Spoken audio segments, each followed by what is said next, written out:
Hello, everyone, and welcome to this summit on COVID-19 and the digital transformation of the church. My name is Michael Paulus. I am the Dean of the Library and Assistant Provost for Educational Technology at Seattle Pacific University. And I'm very grateful that each of you could join us today. As you've seen in our invitation and elsewhere, this summit is part of a project at SPU to help church leaders think about digital transformation through and beyond the novel coronavirus pandemic. As we all know, this pandemic has required many churches to adopt new digital strategies, technologies, and practices. These sudden shifts raise a number of questions that we want to explore today and through our larger project. Questions such as, how are churches changing during this time? What do these changes mean for the church after this period and for the future of the church? And most importantly, how might church leaders theologically and technologically engage with these changes to transform churches into something new? We want to continue this conversation beyond today's summit. So we will be reaching out to you, all of you, after with different opportunities for connecting with us. The first way that you can connect with us today is through the chat feature in Zoom. So throughout the summit, please submit questions or even just comments or reflections directly to me. And go ahead and feel free to try that now if you want to just introduce yourself or get some comfort with how that works. And we'll have a couple of opportunities in the morning's program to answer a few questions. And at the end of the summit, I plan to share some major themes that emerge from our time together today.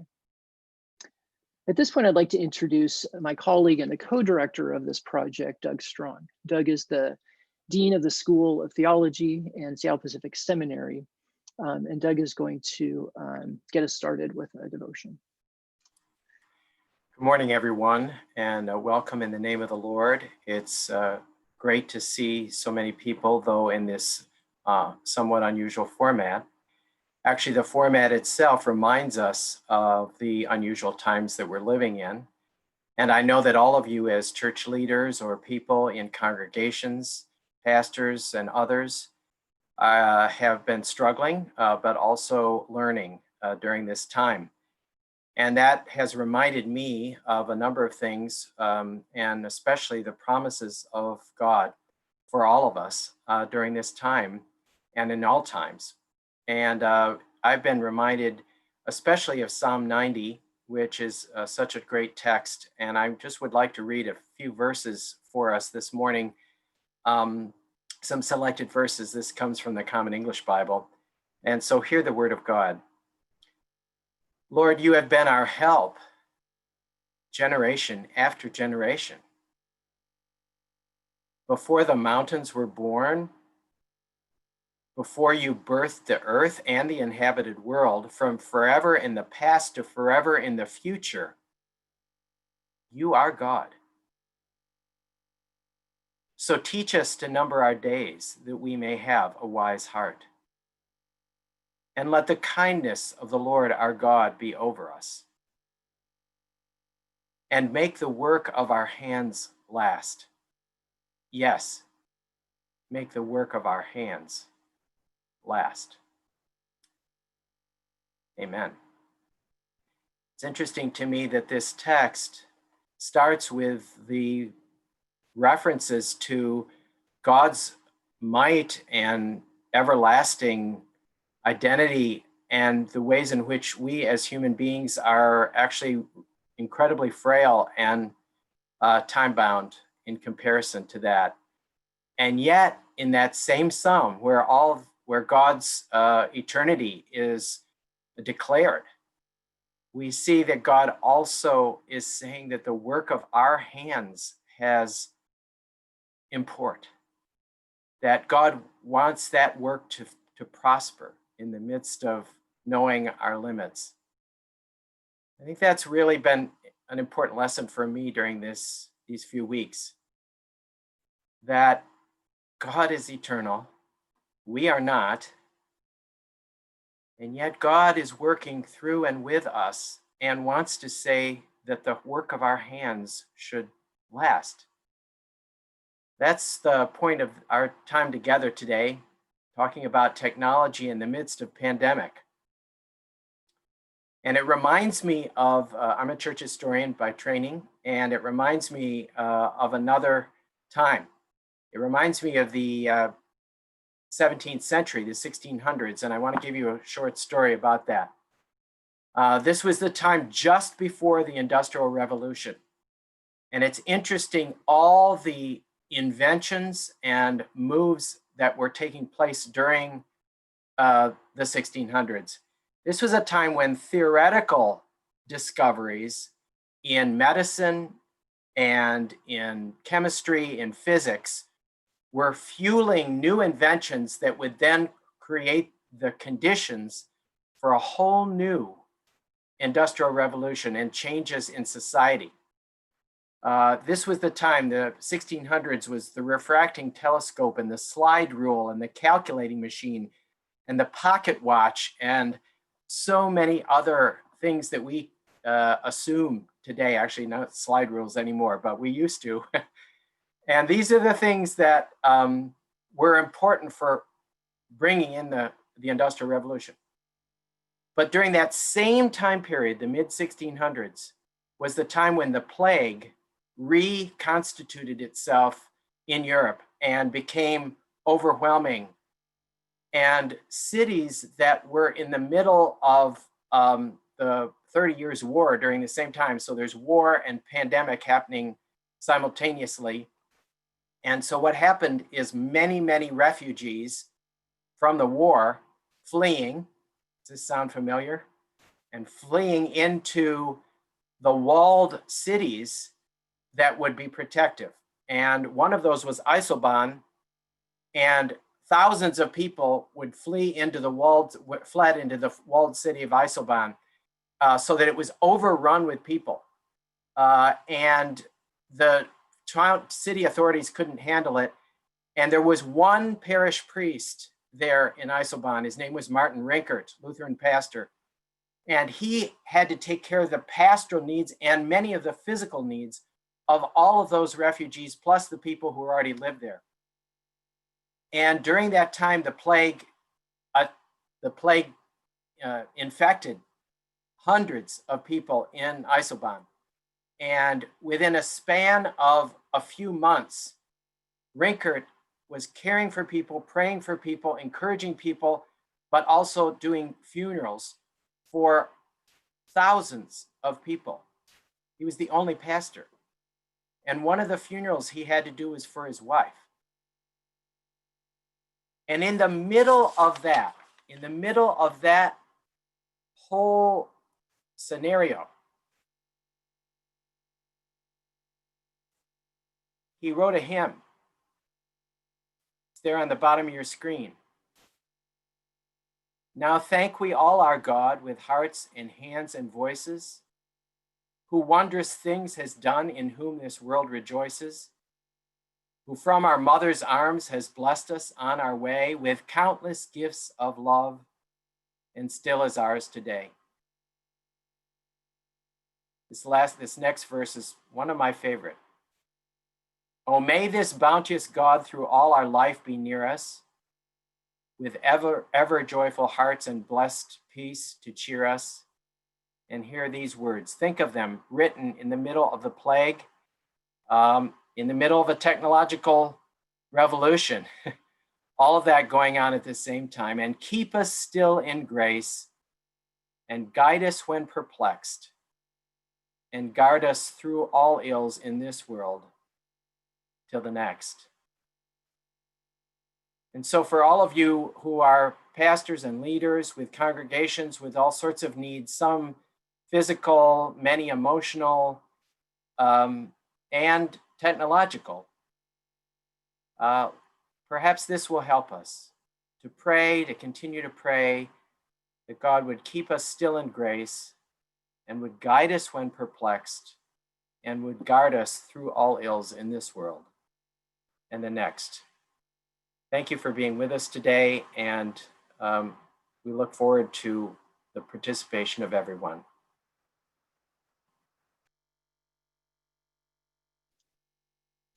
Thank you, Doug. I'm very happy to introduce our keynote speaker, Dr. Heidi Campbell, who is a professor of communication, affiliate faculty in religious studies, and a presidential impact fellow at Texas A&M University. Heidi has been studying digital religion and theology for quite some time.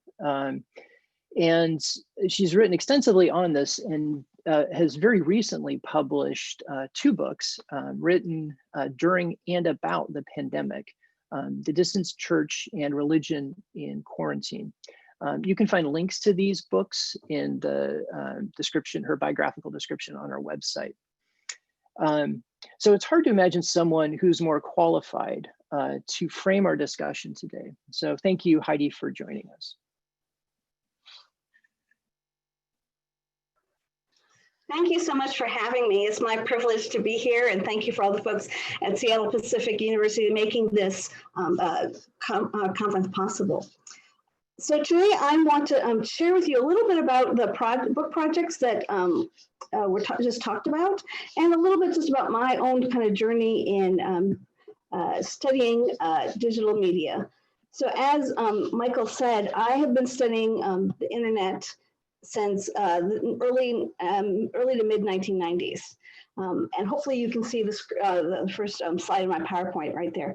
I studied in really the early days. You know, I got first online around 1995, and was able to kind of document and study how the internet has developed, but especially how religious communities use digital technology. So academically speaking, I've studied Judaism, Islam, and Christianity, and especially how religious groups within those traditions respond to technology, make decisions, and negotiate. And so that's some of what I'm going to be presenting today, some of that background. And but I was originally actually trained as a theologian. So even though my work, I've worked as a journalist, I've worked in media, and I now am a media scholar at Texas A&M University. My original training was in theology, in contextual and practical theology and Christian ethics, but looking at those issues from how the media is impacting those. Ever since I finished my PhD, I've wanted to do some theological work, go back to my roots. And finally, I went through the tenure process and was able to get to the point where I could actually do that. And this is this book I was on the screen, Networked Theology. I think some of you might be aware of that. It's a collaboration with a colleague of mine, Stephen Garner, who's a theologian in New Zealand. And this is kind of a key aspect of kind of the research I do, and especially reflecting on theology and technology and religion. I'm a firm believer that this is a field and an area where we need an interdisciplinary conversation, whether we're talking about how churches should respond or could respond to using digital media during times like the COVID crisis, or looking at the long-term implications of digital integration into religious communities. It's a conversation that needs to be done with media scholars, with theologians, with church pastors and leaders, and tech professionals. And so that's kind of one of the emphasis in this book, Networked Theology, is having this conversation about theology of 2 people that both have a background in media technology and in theology. And this is also what inspired this other book that I just completed called The Distance Church. And so this is a collaboration for where I basically, when the pandemic broke out, I found myself in Germany. I was on sabbatical and I was working at a research center over there, research center focused on internet studies. But because several people I knew in the area were ministers or taught in the theology faculty at the university, I started getting a steady stream of emails and phone calls of, hey, you know, we know that you know about technology. What should we be doing, you know, right now? You know, our churches are going to be closed, or they are closed. How do we respond? What's the best platforms to use? And so I wanted to bring together a group of pastors and a group of kind of scholars like myself who have this kind of background. So Distance Church, which I'll talk about a little bit later, is this conversation between 15 pastors from around the world, mostly from kind of medium to small size churches, and the negotiations and choices they've had to make in the last 2 months. about how to go online and how that affects how they do their ministry. And then again, theologians and media scholars of what they've studied over the last 10 years and what kind of principles or facts would help people making those decisions. So I just want to kind of provide that context today. So what I'm going to do over the next 30 minutes is offer a little insights into some of the arguments that I make in network theology to kind of provide a background about how I see the relationship between faith and technology, and then kind of show some of the specific findings that I have gleaned from this book project, and especially about what I've seen and how churches have made the transition online and the implications of those choices. So network theology uses the model of a network as a kind of model of how could we, if we use the model of a network, how could that frame how we see church, how we see Christian communities? So, in 2020, to say, that the church is like a network and there's different aspects of it that can be expressed in that kind of relationship, that's not really a radical idea. But when I proposed this in 1996 as part of my PhD thesis, that was a pretty radical idea, because traditionally churches and theological institutions define community in terms of it's based on people who live in a certain geography. It's based on the family ties people have that connect them together, or it's based on institutions like the church or national identity that kind of put them together. So it's very kind of, there's set boundaries, you can contain them and define them. But what we've seen in the last, practically speaking, is that people don't, even though they may live in certain geographies and have family and institutional connections, those aren't the focus of how they define their communities. Community is formed on a basis of kind of relationships that I connect together. And that's what social networks are. It's about it, instead of having the institution or the church, which is what you see on the cover of this book, it's the individual that's the center of their community. And they decide who they're going to connect to, how strong those connections are or how weak those connections are, and just what part of the network of relationships they have that they're going to be most invested in. And so the argument's been made in the last decade that we need to look at this model or metaphor of the network as something that's become the lived reality. Now, we could talk about theologically the problems of kind of that shift from institution or family to individuals being the center community. But let's just take it right now as a given that this is actually the way most people live, and I would argue even most churches function, even if they don't recognize it. So Steve Collins was writing about this idea in 2004, and he said there's one single characteristic that characterizes the emerging forms of church across the world, that they are networked. That basically these ways that people are using technology and the social systems around them are becoming imprinted and informing the church. So network theory is a whole area of kind of investigation, but networks theory is mostly used to kind of study how people relate to one another. And it comes out of the sociology of community, so people who study how communities develop, how technologies develop, and social relations. And so Steve and I argue in this book that religious practice are being informed by these trends and the conditions of the network society. So what is a network society? It's the argument that we are living in these kind of networks of relationship that allow us more individual control, but also then have the tendency to kind of, because of that individual control, actually loosen our relationships, making them more flexible and maybe less, have less depth or connectivity.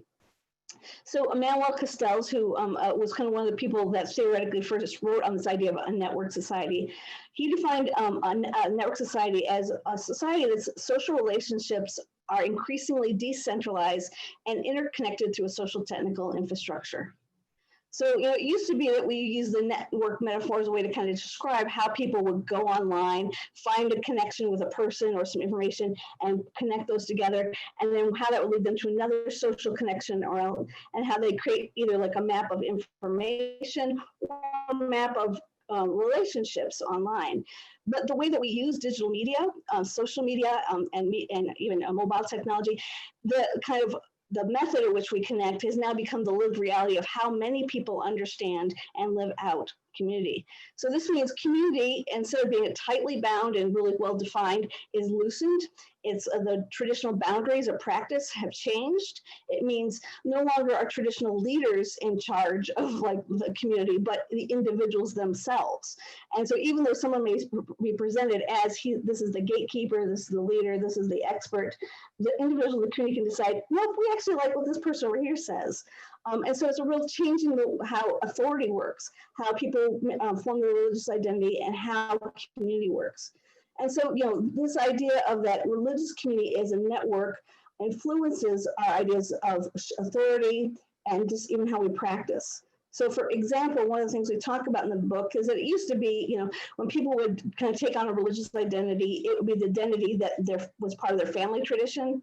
They would go through a process of kind of learning about that, maybe through Sunday school or catechism. There would be some kind of ritual rites that, okay, I'm now invested in a member of the community.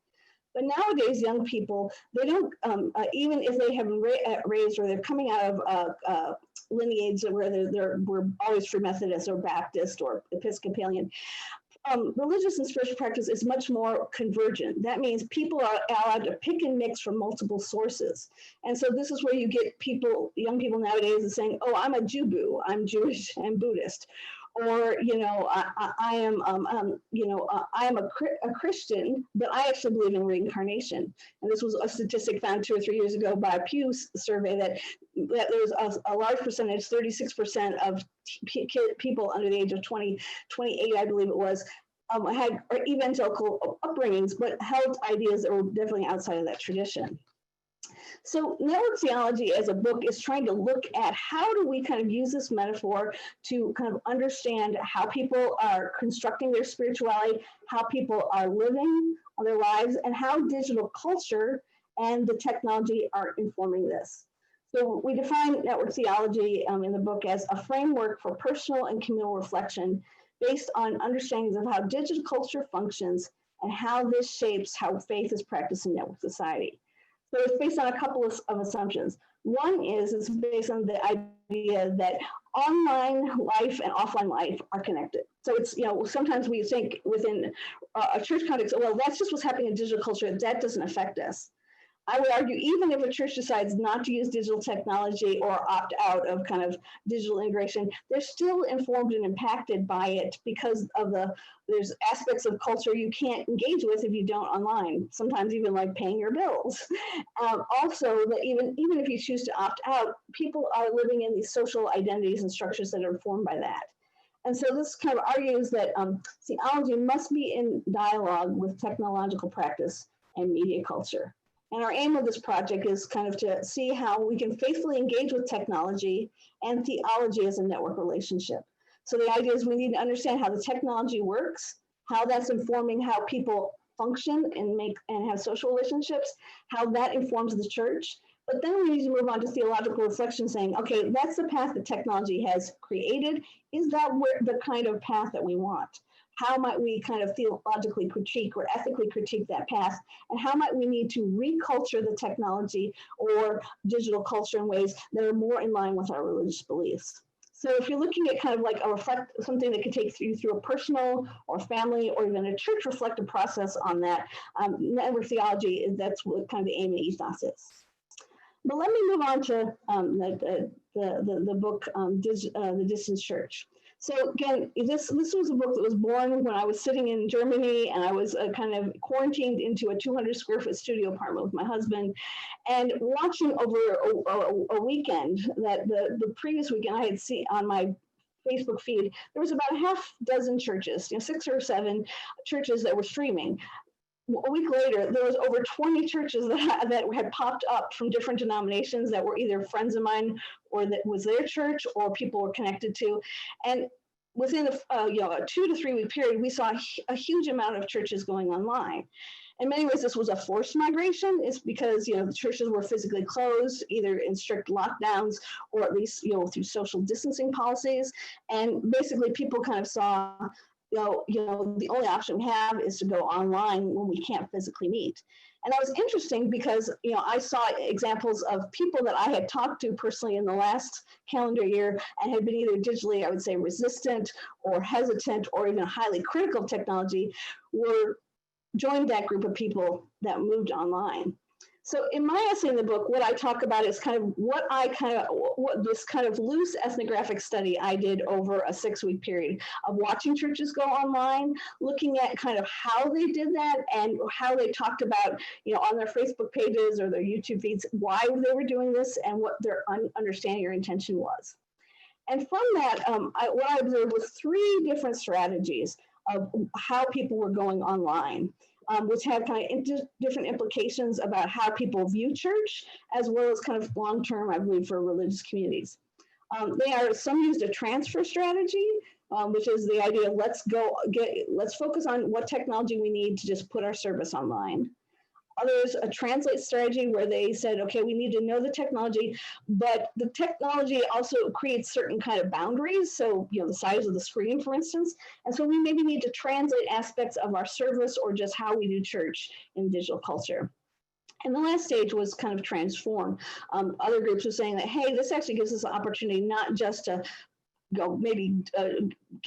diversify our online work, but also maybe rethink what church should be in a digital age. So I'm going to talk really briefly about these 3 steps. So the transfer strategy, in most of these examples, they often were coming from mainline churches, anything from Episcopalian and Catholic to, Methodist, Lutheran, Baptist. But these were people oftentimes that didn't have either a lot of technological knowledge or resources. And so the idea is, okay, we're going to basically, what we do offline, we're going to try to put online. So you get like 1 or 2 video cameras, maybe at the front of the church, and the priest kind of or a pastor at the distance, and trying to kind of capture what a normal service would look like. In some cases, because of social distancing or issues, just getting to the church was kind of against maybe the lockdown status of certain geographic places. You'd see examples of, like we see down here at the bottom of the screen, of an Episcopal priest that made kind of an altar, turned his TV room into kind of an altar and a worship space, in this case for Palm Sunday. So in the transfer strategy, again, the most important thing is just let's see what we do online and let's just directly transfer it online. The opportunity was that this is a very practical and strategy. It's just about let's use technology that's easiest and most accessible for us to get online. And we want to kind of give people a sense of familiarity. So let's give them at least something, even if the screen is confined or even if there's certain things we can't do because only a certain number of people can be there, whether it's the priest or maybe just one person leading music rather than the whole worship band per se. The challenge is that a lot of people realize is that in doing this transfer strategy, what you really kind of recreated was televangelism or a broadcast model. So people were basically in their homes watching the service. And sometimes, some aspects, because the screen was so far away, that was kind of an awkward experience. It was, for some people, it was like, that especially if you come from a church and there is some kind of engagement, it made you kind of feel like an outsider. So this wasn't a bad strategy, and it isn't a bad strategy as a place to start, but there's lots of limitations with it. And it really encourages basically people to be passive observers rather than engage with what's happening on the screen. And I would say, initially in the first 4 weeks, I would say about 70 to 80% of churches were using the strategy. Now it's about 50 or 60 people are trying to do some more experimentation. So the second stage, and sometimes people would start with this transfer strategy, and then they would move on to translation. So translation is saying that, hey, we kind of realize that, okay, we've tried Facebook and we've tried, a YouTube platform, but maybe there's limits on what we can do. Maybe that we realize that because of the technology, it allows you to do certain ways and interact well, and it has limits. Let's actually kind of rethink what church is like. And so oftentimes the strategy was, let's turn church into maybe an informal conversation, almost like a talk show. On the high end, or like or churches that had a lot of maybe technological skills and cameras and resources at their disposal, they would, it almost looked like something you'd see on a late night talk show. The pastor became the MC, the worship team or musicians became the musical guests, the other staff became kind of interviewees that would be hosted, and even the way that they kind of edited images together live or pre-recorded gave it like this informal kind of transition. Like you see this one church, Restore Austin, the pastor up here giving some of the announcements and trying to put that together. Other pastors, again, decided like, well, because if, I could dress in robes, but because I'm the church, I'm, going to be doing a service at home. Why don't I show that, hey, we're not able to meet in this church building. I want to relate to you that we're at a different time. I want you to connect with you on a personal level, saying I'm going through these challenges too. And so kind of wearing informal clothes, maybe having the Sunday sermon sitting down in the den, or sometimes, having a couple people, like one person on a couch, on one side of the couch, the others, and having kind of a conversation. So again, the idea is this is an opportunity to adapt the worship service and relate it in a new way. It's about churches focusing on, okay, what are the core things that we think are important in a worship service, and how can we adapt that in a way that maybe is more accessible or connects with people during this time of crisis. But again, and this was proved, like not just in my observation, but in some survey work that was done, that people found that this, even though they maybe created more of an informal atmosphere and connectivity, maybe they used Zoom, and so it allowed people to kind of not just watch, but comment, in the chat room, just like you're doing, and interact. There was a sense of limited connection, and pastors began to realize, wow, just because we try to create a more informal atmosphere, it doesn't mean it's going to facilitate community. It's not going to facilitate, interaction. It still kind of encourages a more passive thing. And then it also caused a lot of pastors to reflect, saying, wow, we're seeing this kind of, more static form of worship, not so much connection or community. But actually, that's what we also see in our offline service. Our services are so event-oriented. Maybe that's not how church should be. So a few of the churches, and we're seeing a growing number of these examples, began to kind of see that, okay, not only do we need to understand the digital technology, and not only do we need to know what the core aspects of our church, what we see are important for a worship event, but we also need to say, we need to rethink what church is altogether. Maybe this is a time of experimentation and rethinking what worship is, what community is, and then offering opportunities to allow us to experiment. People gave, some people have said that, that there's been, people have made lots of mistakes. There's the stories of the priest or the pastor that forgot about the Facebook filters and showed up as a bunny rabbit in the service. Lots of interesting examples, but people are giving people a lot of grace, because this is a time of uncertainty. The transformation is about, again, rethinking what the church is and how might we represent it. So one example, this is Bryony Taylor. She's a Church of England minister in a small town in England. She pastors a small church that is 50% of people over the age of 60 to 65. And so she realized, quickly, they can't get into the church for service. I'm going to set up a home altar home, but even if I do something creative, most of the people in my congregation aren't going to have access to it just because of limitations or the technological skills to log on live. And so she made several decisions. One is that she said, I'm going to make the sermons really short. So she would pre-recorded like 10-minute sermons. And then she tried to create a worship experience. So she'd do different things. One thing she would do is like she'd have some kind of activity that during the week people could engage with at home, and the people that had access, and then bring that together as a shared experience through the worship service that was put online. So here we see an example that for Palm Sunday, she had everyone encourage people in their congregation to put a cross on their palm and send in a picture, and also recording a picture of them waving. And so she played some music and showed this, and used it as a great way to say, hey, we're still connected. The palms aren't palm fronds, but this is the way we can kind of connect as a community. She also did different things, like she would basically email out to the congregation, this is the portion of scripture I'm going to preach on. And she encouraged kids to and their parents to read ahead of time, draw pictures or do Lego displays. And then she would show that and sometimes even conduct little interviews to get the kids to reflect on that. So really trying to create this communal experience through this. And the one other creative thing she did is that for the people in the church that didn't have access to the internet or had challenges in their skills, she found a service where she could pre-record her sermon on telephone, and so people in her congregation could call the phone number, and she would like email like some PowerPoint slide images so they could actually look at the images if they were able to and hear the sermon. So trying to be a multimedia. And so here we see kind of church turns into this storytelling platform. And there's lots of other examples, like this pastor, a Free Methodist pastor I know from Michigan.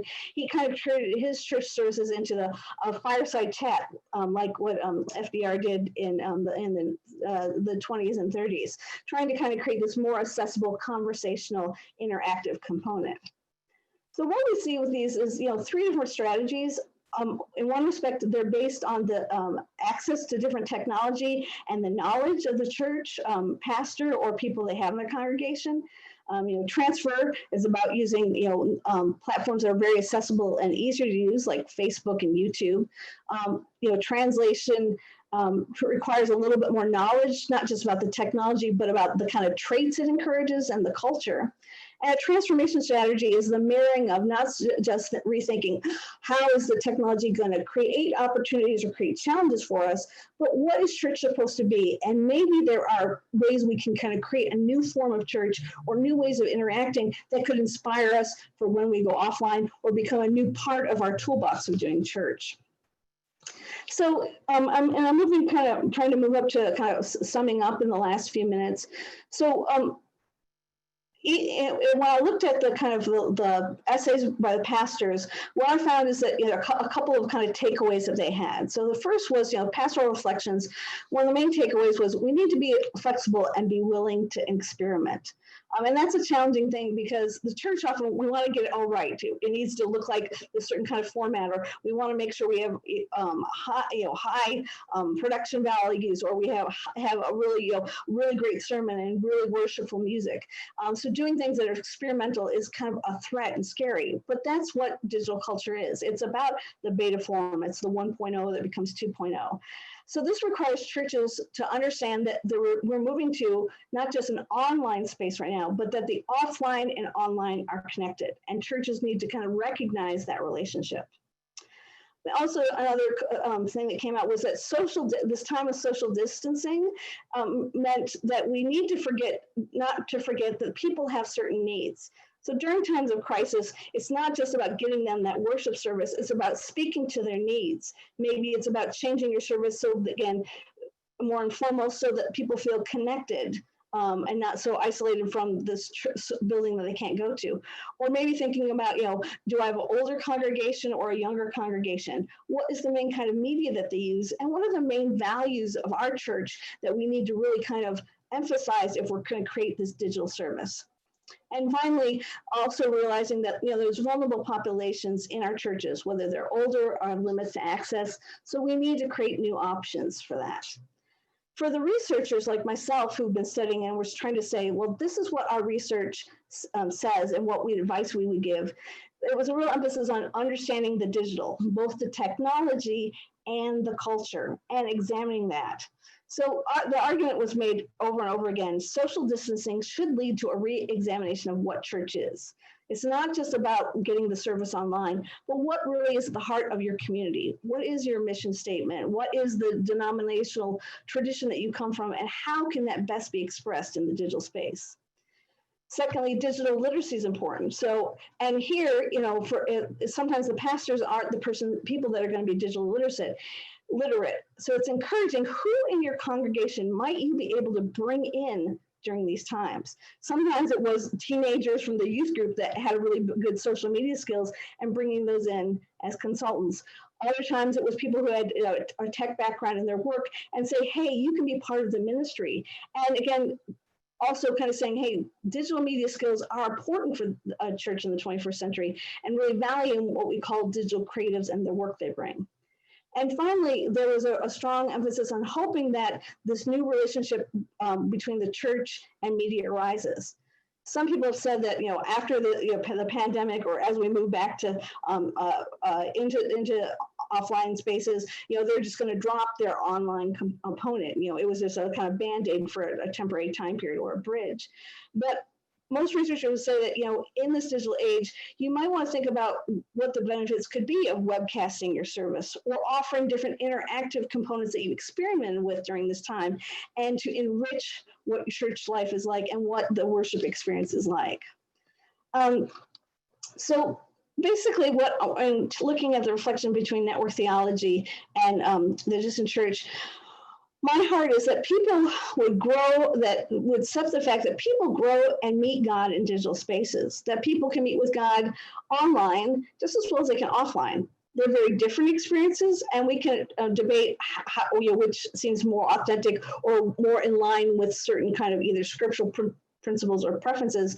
But it's true that people, just because it's mediated doesn't mean it can't be authentic.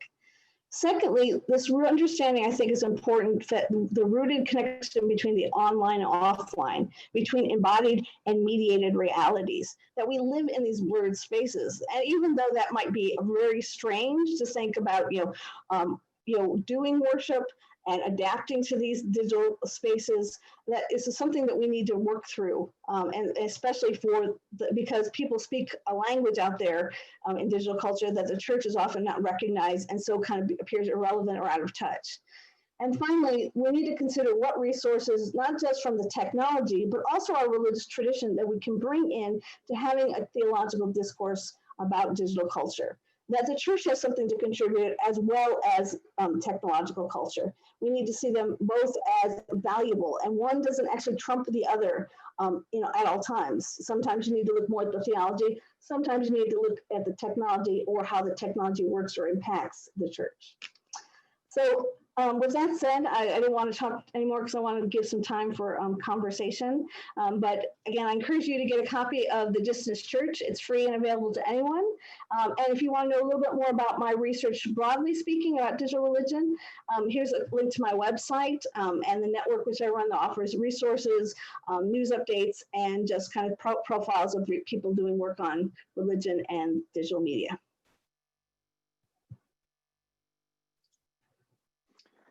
Thank you very much, Heidi. Really interesting and relevant work, and important things for us to think about right now. I'm getting a number of good questions here. I'm going to start with one that may be simple, or seems simple initially, but probably is more complex. And complex because there's a range of definitions, and the question is what is digital literacy, and maybe if I can focus that a little bit more and say what should digital literacy look like in a church setting, given your last comment about an opportunity for the church to actually not just adapt to digital culture, but sort of speak into it to shape it. So oftentimes when we think digital literacy, we think of the very practical or pragmatic. It's how does the media work? It's knowing, like, how do you kind of create a Facebook group and live stream something? How do you create a social media account, and then what kind of content should you put online? And so as part of it's the practical, just knowing what the resources are out there, and then thinking what is most useful for my church or context. But it's also knowing that every media is designed in a certain way, and so it has certain advantages and disadvantages and certain characteristics. So, for example, the internet was actually designed to help the U.S. government function if it was destroyed during thermonuclear war. Now, hopefully most of us aren't part of the military complex when we're online, but that's its kind of tradition. But it's been cultured by people to function in different ways. Email was designed to help researchers across the country share bits of code when they were working on a big project. But very quickly, back in the 70s, it became actually about social interaction. And, again, while people use email for research, it's mostly a communication tool. And so each media platform, Facebook, Instagram, WhatsApp, it allows people to, it's designed to do things in one way. And if you use it in that way, it works best, but also it encourages certain kind of values. So again, Facebook really fits the model of the network, because Facebook is all about you creating your own community, what I like, and publicizing about it. It really doesn't encourage community. And that's why they offered Facebook groups to kind of say, okay, here's a place where you can maybe create more of a communal conversation. But in Facebook groups, there's certain things you can do and not do. It's really focused on kind of conversation versus like a Facebook page that actually has more technological options and would be better for maybe, if you're going to focus on live casting a church service. So digital literacy is about the practical, but then understanding how the media is designed and what kind of behaviors it encourages. And then it's also kind of being able to evaluate ethically and practically using those and what it will encourage, and if that's a positive or negative thing for your environment. So this is a very complicated question with centuries of definitions behind it. But thinking of the networked reality of a particular congregation, how do you understand the church? If somebody were to ask you, what is the church? How would you begin to approach a definition of that? Well, like my basic definition to a church is as a song that I learned when I was in vacation Bible school many years ago, and it goes, a church is not a building, it's not a steeple, it's not the pews, it's the people. So I see it kind of as church as a social relationship, church as a community. But there's many models of churches, and there's a classic book by Avery Dulles, who was a Catholic, but he wrote this in the 60s or 70s, and he said that there's 6 main models of the church. I actually had in one of the slides I didn't talk about, but you can see church as an institutional structure that organizes Christians. You can see it focused as a servant. It's about reaching outward. It's about herald, the proclamation of the gospel. It's about sacrament. It's about the kind of the love feast, the Eucharist, and what gets manifest to that. It's the mystical communion, which is kind of looking at the role of the Holy Spirit, or it's a form of community.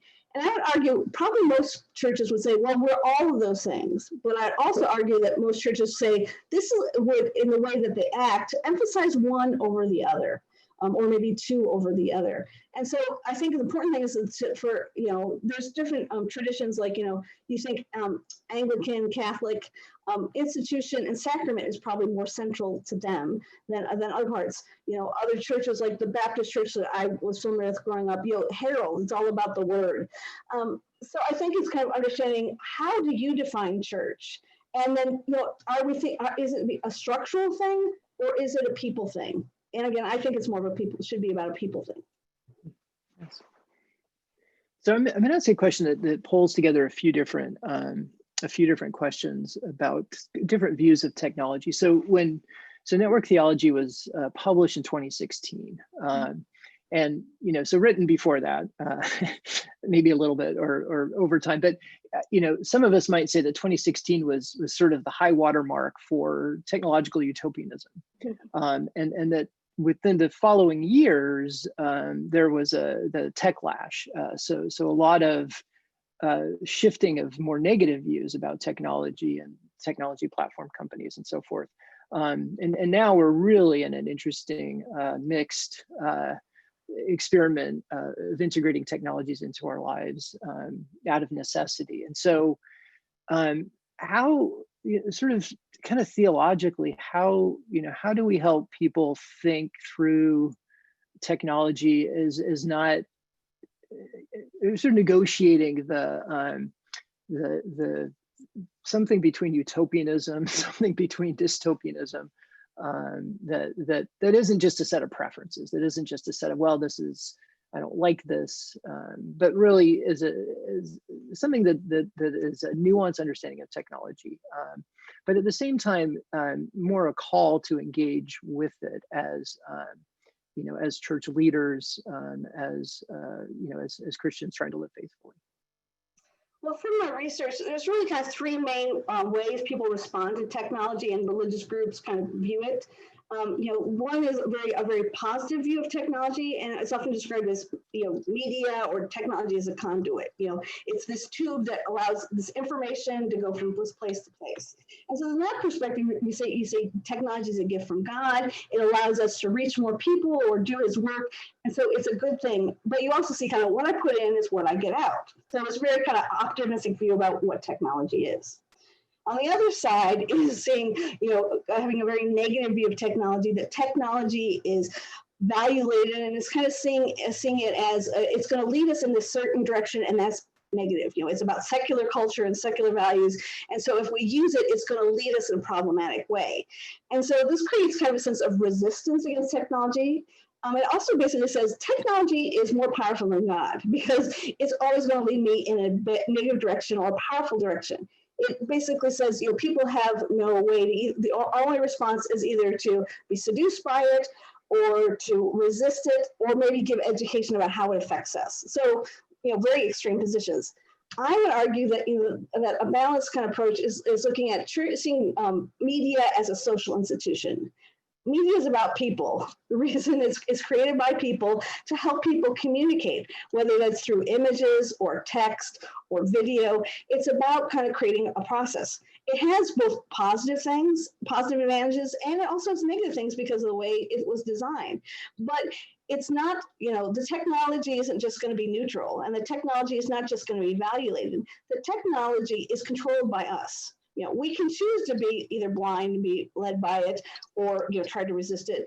But really, we can culture the technology, and this is what the theoretical position I come from, that technology is shaped by society and by social forces. And so we need to kind of see that God gave us technology, but we can't just take it out of the box as is. We have to evaluate it, both for the practical, pragmatic things like financially or just what we need to do, but also theologically. Is it encouraging values that support our community or tear down our community? And that means, it's not easy to say, oh, I'll throw it out or I'll embrace it. Having a critical theological discourse and practical discourse is the challenge that I say that we need to do. So this question is about, you've built a hybrid church, right? So a church figures out how to sort of extend itself online, and even it changes the church, both the sort of the physical activities as well as the online activities. But you have many different individual churches doing that.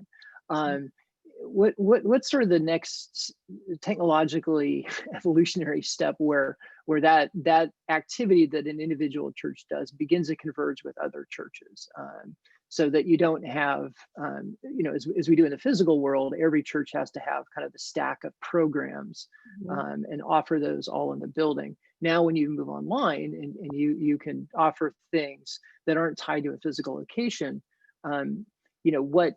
what's your sense of the opportunities for churches as they begin to be more dynamically engaged online?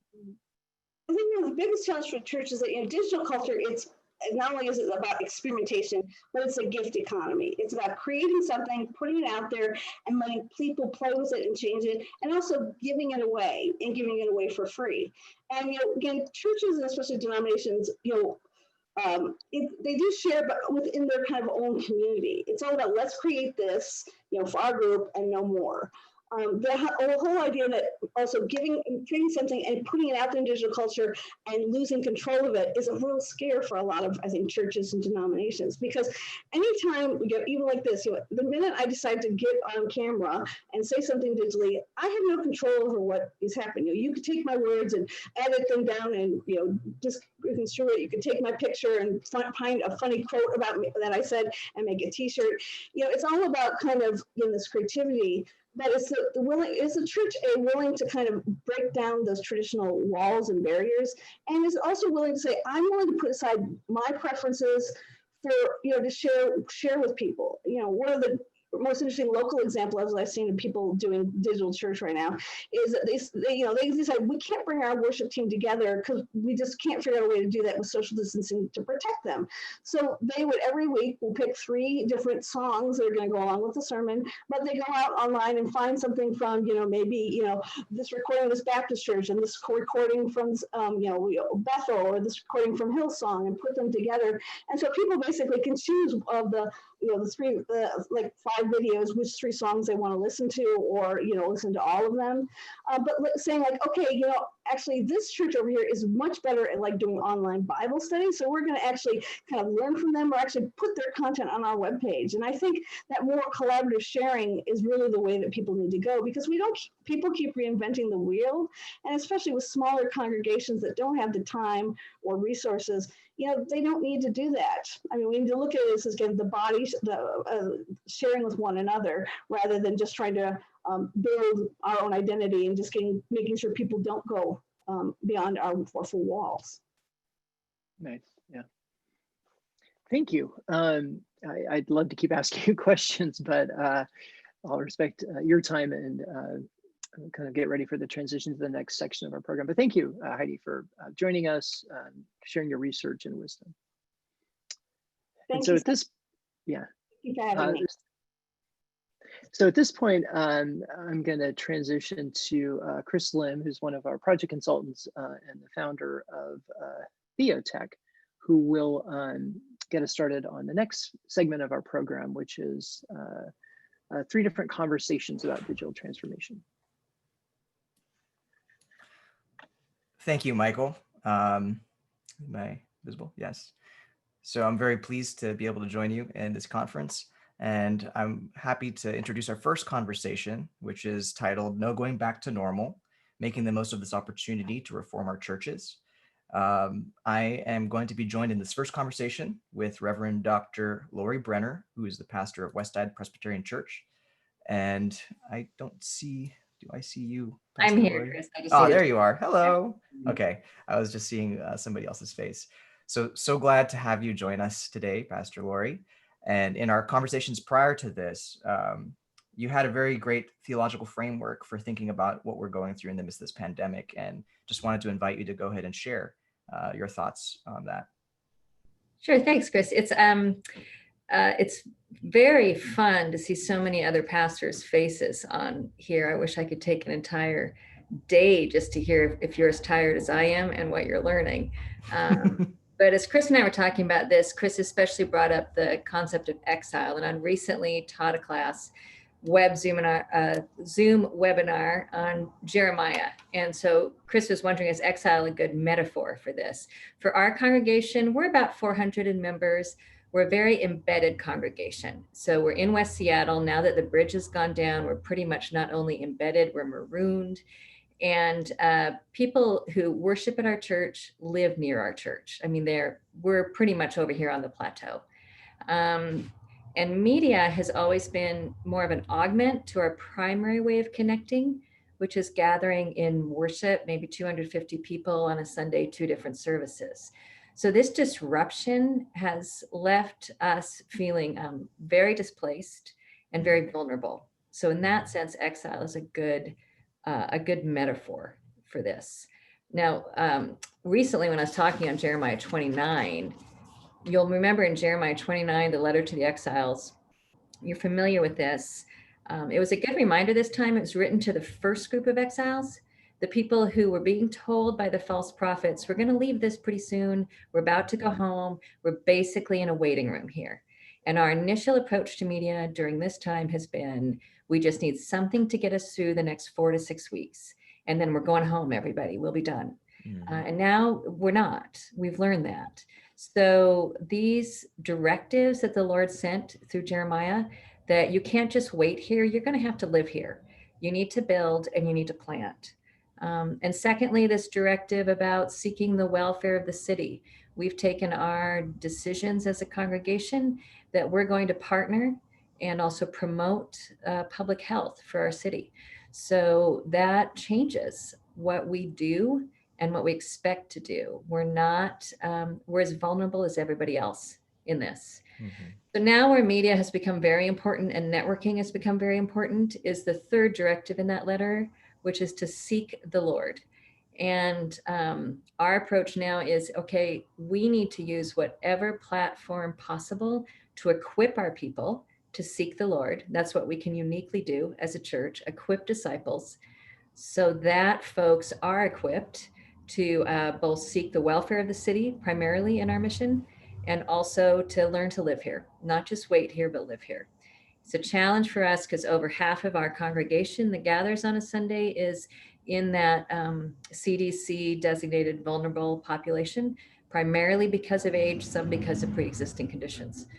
So this has been, Exile's a good framing for us.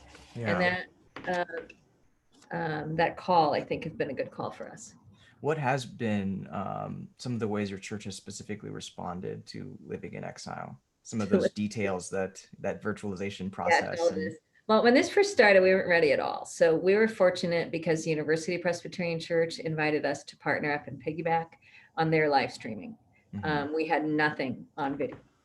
So in terms of what was just being talked about, we basically transferred, and we went into a second exile because it wasn't even our service. So thankfully we had that hospitality. After about 4 or 5 weeks, we came back, and our initial live streams that we now do here, we're pretty much transferring our worship across.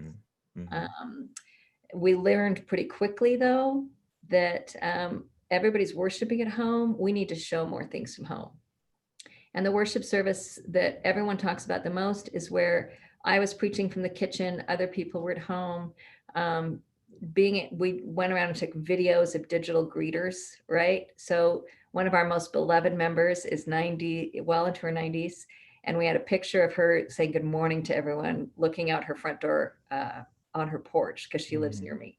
So these are the things that this has been helpful to use video that way to get a wider reach. The second thing, we had already started using a cloud-based database platform, basically, Realm. A lot of people use it. We had not transferred from mentally, we were using it as a cloud database. We need to transfer to it being a virtual meeting space. And boy, we've stumbled on that and we're still trying to figure it out. But because our initial focus was how do you get reach with live streams, with devotionals sent to everyone, with Zoom classes and webinars, now we're really having to focus on how do you get touch. Touch initially came through a lot of phone calls from deacons and things. We're really having to learn how to use digital platforms for people to opt in and connect a little bit more. You know, this is a little bit off the topic, but I was thinking about how we were talking a lot about technology and how it's bridging us right now. And I read this random article about how when the scriptures were initially before the printing press, right, monks would be basically like writing word for word, making copies of the scriptures, but that was a spiritual discipline for them to get the word inside of them. And I was thinking of this interesting like way where you could do a hybrid where somebody like the pastor could be reading the scriptures slowly, but the exercise is everybody with just pen and paper, just kind of writing it down. And then through this kind of practice where it's combining old tech with new tech, you have participation, but you're also putting the scriptures into you. And it's kind of like this, almost like a revisiting of this old spiritual practice, but in this new medium that still connects all of us.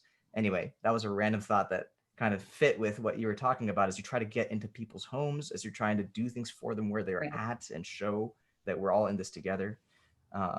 Yeah. How is, oh, go ahead. You want to respond to that? Well, I was just going to say, I don't know if it's that random because what Heidi was just talking about is we've got to figure out how to go from translating to transforming. So now we're starting to ask the question, how do we exploit what you can only do in technology? Yes. So if transforming is how do we transform what we used to do to what we can do now? Now let's say, okay, what can we only do this way? Let's start really going with that. And for us, part of our translation right now is, I don't know that we've really overcome this temptation to move to say, we've got to learn how to do this now. This is where we live. If we've actually overcome this temptation to go back right now, I mean, honestly, it's been so exhausting just getting to here that I need some time to rest and to breathe and to just let some other folks in our congregation do more of that taking control that Heidi was talking about. That give economy isn't something we're used to doing as pastors in session in our church. But I think the technical willingness is increasing as we say to people, okay, I don't know how long we have to live here, but as long as we're here, can we do this well? We have a group of guys who meet at the church Tuesday morning, 6 a.m. These are, they've done this for years. When we all shut down, they couldn't do it. And so at first, they just weren't going to meet at all. Yeah. And finally, one of them said, come on, let's try this Zoom thing. And they went for it. Well, now the next step is figuring out there's some people that can only pray with us if we do it this way. Yep. So now how can we exploit this and do this? For us, our challenge is going to be, we're a church that, like many churches, we gather. And then if you want to optionally get into small groups, more family-sized community, great. The transformation this is forcing on us is we need to be a church that exists in our neighborhoods in small communities. And when we can gather, it's a joy. Technical isn't going to make that transformation. There's going to have to be a heart and a vision and a hope shift for all of us in our church to say, okay, we're willing to try that. So a lot of old school pastoring, old school ways of doing touch to help people make that. I think that's what we've got coming up next. Yeah, it's very deep to think about that, because it is impacting so many people's lives. And it's like, how do you get that culture shift? One of the things that Heidi mentioned was how digital culture is inherently experimental. We're always trying out new ideas, and it's okay if things fail. And as she said that, I was thinking, like, as Christians, because of God's steadfast love and faithfulness, we ought to be some of the best at experimenting, because we can show so much grace to one another as we're leaning into God's will in the future. And, kind of grounding it in that Christian virtue of charity and love and God's steadfast love, I feel like it can open us up into a lot of really creative ideas, and that its failure literally is okay.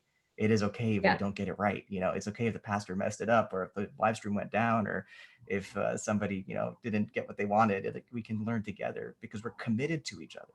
We're going to stick to each other. And that's part of the vulnerability too, Chris, of being in exile, right? Mm-hmm. Because she was also saying, like, if I mess up online, it's just out there. Yes. Right? I don't even like to be recorded in my own church because I might say something on a Sunday.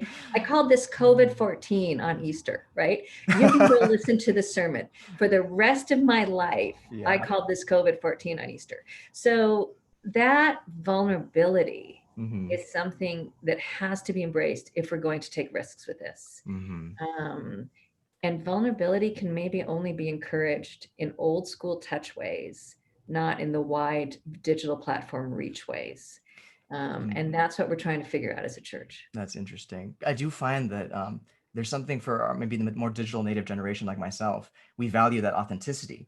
And now there's a whole other market for fake authenticity, right? Like on influencer marketing. But even when you share that with me, it makes me feel like, oh yes, Lori's a person. She's a pastor that I can connect to, and she's okay with having her mistakes out there on the internet, just like my mistakes might be out there on the internet. And it builds relationship for those of us who are comfortable with that aspect. We don't have that expectation. It's like, oh, you're a person I can connect to now through the internet. So kudos to you as a pastor is doing that transition and letting it stay up there, because that is exactly how for the next generation, it builds that trust and that vulnerability. You're leading by example for all the rest of us too, that it is okay. So let me ask you, what is your sense for, you already shared about this idea of this transition from meeting together at large into these smaller neighborhood things. And it's something that I think you shared that you wanted to do as a church for a long time. It's like part of a vision, like this would be good. And now the pandemic's kind of forced it to happen. What do you see being the, like you mentioned that temptation to like, well, maybe if things kind of open up, it'll just kind of, go back to the way it was. What are you doing that can help people to catch the vision for what you're actually leaning into, what your session is discerning that God's calling you to? How is that being kind of socialized? I guess it's like, guys, this could be the future that we're going to be in. We're going to mourn loss, but this is going to be kind of exciting. Yeah, I think we're still a congregation where the primary ways that people take communication is through the pulpit on a Sunday And then somewhat through the website or through the Friday emails, things like this. And so I'm finding I still need to do a lot of preaching into it. But now the transition that we're trying to do, for example, when we had a town hall, we were very intentional to have other elders and session leaders and things speaking, more communication broader in it. It's hard for me as a pastor because I see we need to make this shift. And so when I have leaders look and say, there might be a lot of people in the congregation that just refuse to get into a small group. And I think they're probably right. I kind of freak out because I don't know how we're going to do this if we can't make this transition. So I think that's the challenge for us right now, Chris. I love the models that Union Church is doing and has done for a long time at your church in terms of meeting in small groups, of being out into the community. Our congregation is still making those transitions. So this is where I think more connection with other colleagues to say, how are we encouraging and being willing to transition comes slowly. So all the COVID changes are hitting us fast. Yeah. But we can't transition people overly fast. Transition comes slowly. So we still need to patiently teach Mildred how to use her Zoom call and, teach this person how to actually use Realm and take those steps one at a time. Does that answer your question? I don't know what I'm doing on it, Chris. I think there's an amazing opportunity here. Yeah. I think we've been shaken up. And I still am not entirely sure how we're going to move forward. Even if we're not sure, like some of the values that I hear and what you're expressing, I'm very excited about, because one of them is that you have kind of this. One is that the theological framework of Exile means that who is the primary agent in all of this is actually God. God is the one that's actually using the pandemic and using technology to fulfill the scriptures, to reform the church, to make the bride of Christ complete. And that's already really amazing to be able to root what we're experiencing in God's agency and love for us. But then the second part is the hardship of it, like the struggle that you're talking about and how people are left behind and people have lost so much. And how is it that we can rejoice in this kind of digital foreign exile land now that we can't meet in person anymore? And it's creating the space for that kind of mourning. And at the same time, it has the room for that hope that God's vision for Israel wasn't just to be Israel, that one nation in that one pocket of land, but to bless the entire world. Through Abraham, the whole world would be blessed. And I'm kind of seeing that maybe through this pandemic also, our churches are now moving, like they're all going digital. It's not just the front runners or whatever like that. Now the whole life of the body is being exposed for the whole digital world to see, and all of its warts and all of its, all the good things and everything else like that. And it's a witness to the kingdom like never before, because before it was mostly marketing and evangelism, like kind of like outreach. Now this is not evangelism. This is just like, this is us, this is us on the internet. You can see what it's like for our communal life to follow Jesus. Right. So it really is. Yeah. So it is inviting people in. I think the challenges we have right now is just what you're talking about. We've got this, and I was so struck by what was said near the end of the previous conversation about this gift economy. I just learned from that in terms of that being said. I think that's essential to this, that we need to approach this as a gift economy. What we're finding right now is reach is fine, right? Yeah. There's wonderful resources on the internet now. We've kind of got this live stream thing down. We're learning to use Realm. People are using Zoom. Our challenge now is the parents with kids at home are exhausted. The late adapters are just starting to come online. We're about to hit summer, and we need to figure out now and ask this question. So what is it that our technology programs, our platforms can uniquely do to really pastor our people well? Because an awful lot of pastoring is still the slow work of prayer and listening to stories and connecting people up to hear each other's stories. And my one concern now is we're so caught up in the fast work of getting digital reach that we forget that as pastors, our primary call is still the slow work of get each other to hear each other's stories, pray for each other, find ways to do lectio, what you were talking earlier about with digital platforms. Don't reinvent what everybody else already has out there. Pay attention to what your people need to have the confidence so that we stop just waiting and actually look for a hope. What is hope? What is the hope going to be? What is our 70-year legacy of? And for our congregation that's older, that are already feeling replaced because so many of our folks, 70% of our congregation is over 50. Half of our congregation is 60 to 65. Much of our leadership, I would say 70% of our leadership is in that age group. They're sidelined right now. So for us to talk about legacy and mentoring and bringing in the next group of leadership in ways that they feel they still can, and to use the digital to do that, that's our challenge right now. Thank you, Pastor Lori. I'm going to move on to the next group of conversations out, but I do want to respond to one small thing because you gave me the chance. I think this digital transformation is enabling this vision of the body of Christ to be inclusive across generations, right? Now the young get to step up, also inclusive across language, because now that we're all on this digital platform, everything can be translated. We can include people from every language in our gatherings and make it accessible for people with disabilities. There's just so many amazing possibilities that have opened up now that we've made this transition. And I'm hopeful for that for the future too. And later in the breakout, we can talk about more of those things. All right, I'm going to introduce our next conversation is with Reverend Derek Harris, Director of Seminary Administration at Seattle Pacific University's chaplain, Reverend Lisa Ishihara, as well as Reverend Paul Kim, Minister of Church and Community Connections in the Office of University Ministries. They're going to engage in a conversation about digital equity and privilege during the pandemic. Derek. All right. Hey, well, thank you so much. First, I just want to say it's been a great conversation from all of our previous speakers, and just having the chance to really listen in and to glean and gain a little bit more insight as we navigate this new space together.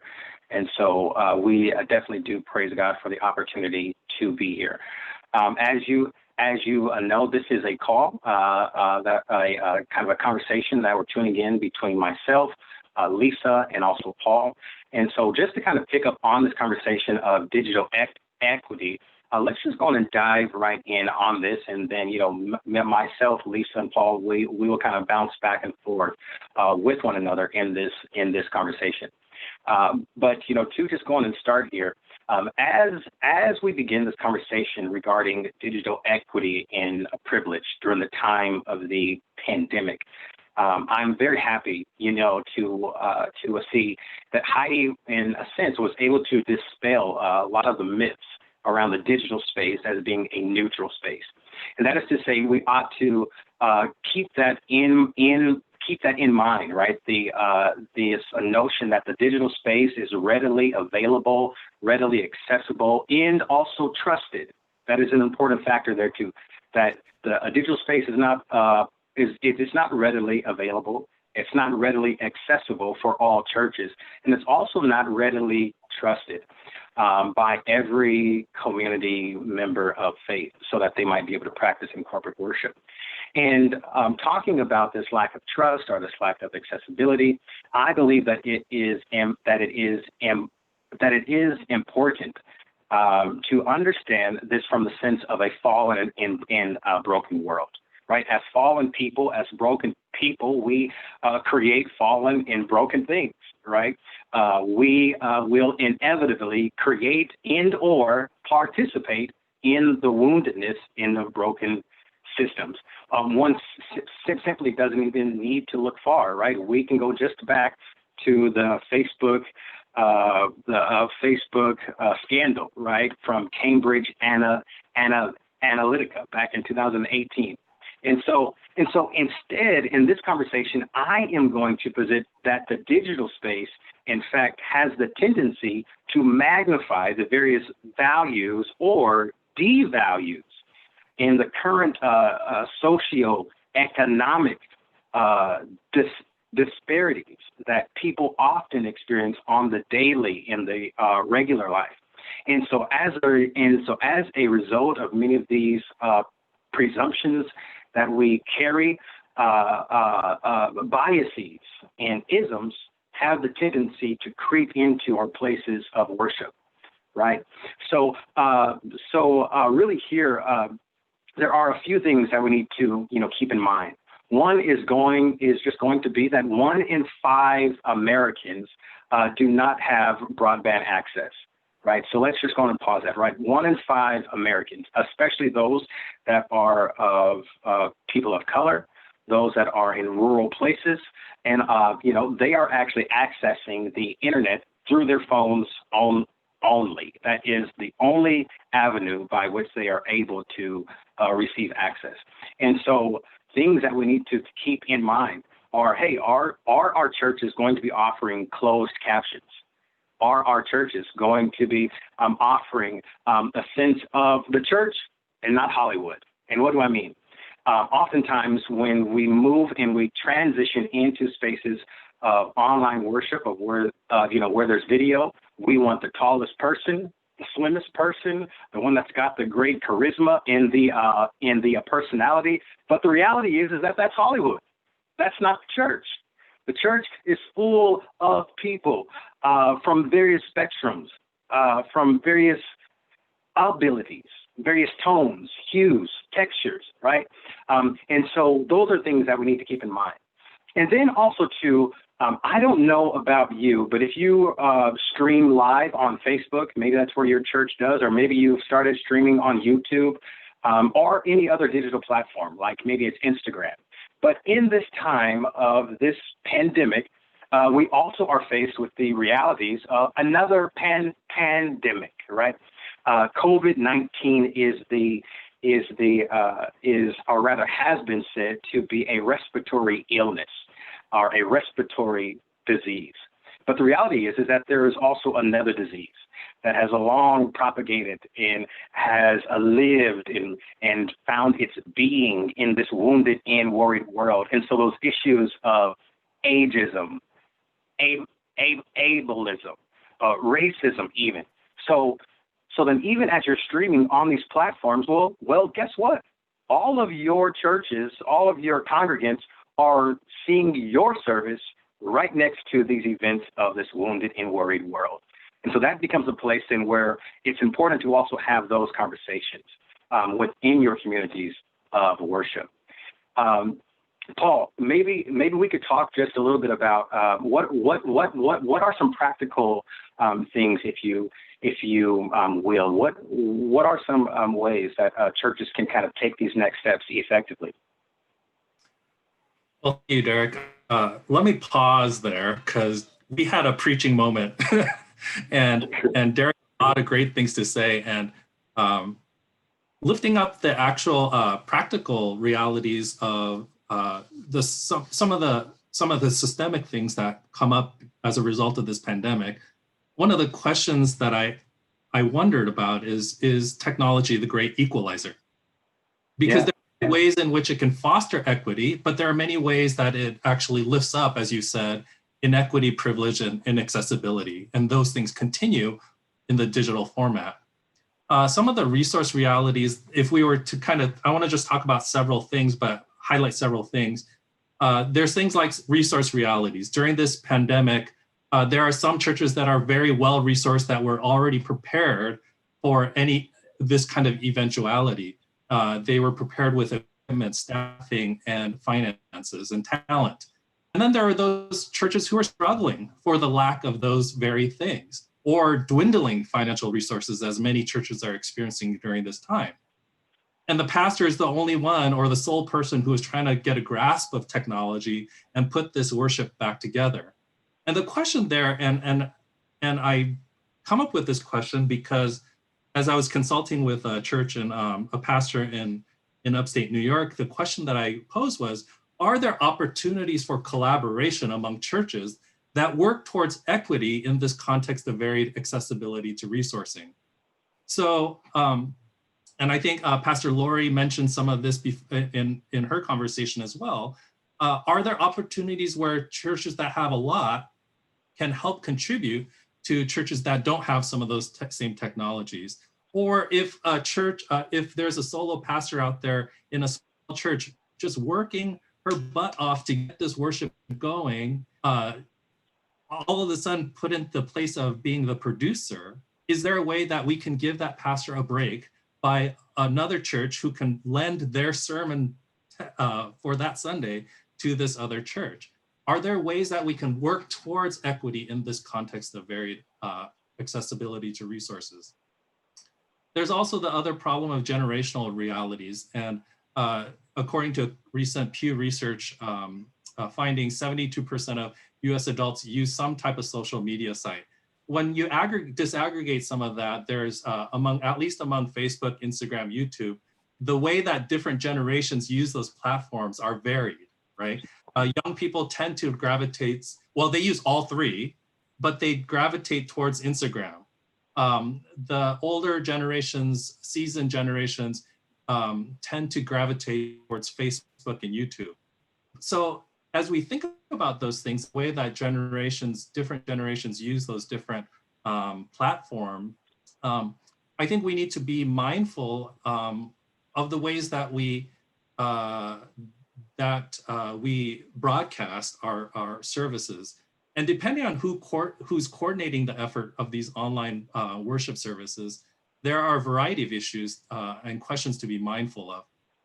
If younger folk are leading the production because of their familiarity with technology, they might ask, how do we think about the older generations and their interactions with technology and our worship formats?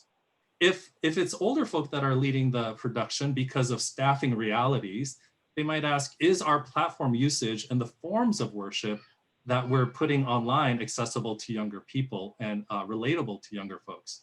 So the question that we need to be mindful of is, as we recognize these variety of ways that we engage technology, how are we being mindful of those things as we design our worship online? And just because we're short on time, just the leadership realities is also a question as we put things online. Who is leading the worship? Are there ways that we can represent the variety of people in our communities, both in age, race, gender, all sorts of ways? Are the ways that we broadcast worship or present to the world, as it were, lifting up some of the inequities that exist or the privileges that exist in our society and in our churches, really?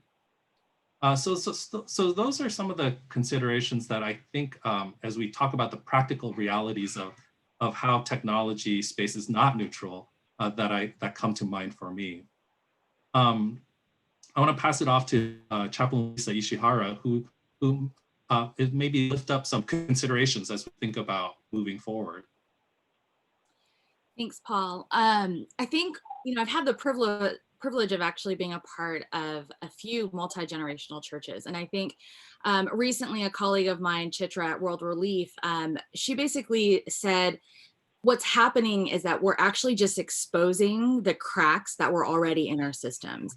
And so what I think that might be interesting to kind of consider is within your churches, if you're in a multi-generational church, or if you're in a church that has different aspects of diversity, which cracks kind of systemically are actually kind of present within your church and how you do life together, and how might the pandemic that we're experiencing right now maybe be actually bringing some of those things to light? Because I think that there is something really important about, and this goes back to what Derek was saying about looking at what's below the surface, like what is really going on in these spaces. And I think that there are a lot of checklists. We've done a ton at SPU, honestly, in our transition to going online. But at the same time, I think we have to hold both. Like, how do we care for and think about the redemptive, reconciling work that God wants to do within our churches and in our people, at the same time that we are also trying to take small steps moving forward. I think there really is something to thinking about the long game. I feel like this came out in the earlier presentation and many of the other conversations. We may, as pastors, feel pressure to like make something happen. And I think that there is a part of that that's important to acknowledge, but at the same time, to still hold the tensions of how is God spiritually forming and shaping and doing some redemptive work in our congregations, and how do we help lead people into that? And part of that for me has actually been helping people to consider kind of a both and model within ministry. What does a hybrid model actually look like? I'm hearing some tensions of, here are some traditional things that have worked in the past that are still really important because these values of connecting in the ways that we used to were still important. At the same time, the ways that maybe some of our younger generations are actually connecting looks very, very different than how we're used to doing them. And so what would it look like for in our worship services or the ministries that we do to somehow bring a hybrid of some of those things into the service? And I realize that's going to be a challenge, but I almost wonder if this season is actually kind of breaking up the foundation. I think in the past, like before this happened, it was almost like we always had to work so hard to get buy-in to change something or to change the culture within the church. But I wonder if we could flip the script. And I wonder if this could be an opportunity where God is actually shaking up some of the ground for us so we could actually begin to pave a new way, to ask different questions, to acknowledge that this is really uncomfortable and some of us may not like that. And to be honest, that's where you're going to kind of hook the younger generation, because just like Pastor Lori was saying, when we admit our weaknesses or we talk about the areas that we're struggling in, we share a personal example of something that that we went through that was really challenging, that for students or for those that are younger, they see that as intimate and real. And so, part of it is looking at how do we as generations actually do community that's real. And I think this is actually very similar to all the worship wars that have taken place in the church over years. I don't think this is new. I think it is Ecclesiastes. There's nothing new under the sun. And so part of this, I think, is actually saying, then how do we live into this differently? So it might be like we did this with our staff. We're all definitely older than our students, but we learned a TikTok video and we went and we posted it on our website, and we're finding different ways to engage with the next generation that's coming up and finding ways to bridge that gap. At the same time, one of the things we're also doing is we're pulling back to maybe some more traditional spiritual disciplines. And really what we're doing is every week we launch one that we invite the entire SPU community into. I crafted some preparations for faculty and staff as they maybe work with students so that they have some resources, and then we launch it on Monday of inviting the whole community. So I do know some people are practicing it in their small groups. Some people are doing it when they have a one-on-one with our students. And so maybe there's some ways that we can do some hybrid models together. I actually think the spiritual disciplines, that spiritual rhythm, is actually a grounding place in Christ for us. It's actually a common point that I think we can bring people from all different backgrounds into a practice together. And that may be led by one of your pastors, that may be led by a lay leader within your church. So I think there are some of these different practical opportunities that we can kind of bring to the surface to consider, what does it look like to be a place that acknowledges that we have cracks, right? That there is some inequity, but start moving in these small ways to helping people to actually perspective take and to provide spaces for the Holy Spirit to come in and actually do that redemptive work in our congregation. So I just invite you to consider maybe some of those possibilities. And I think Derek is going to go ahead and wrap us up. Yes, thank you so much. Please, once again, please do continue to type your questions over in the chat box as they do come. At this time, we will now transition to our next conversation, the Robloxen Church. So I give it over to you.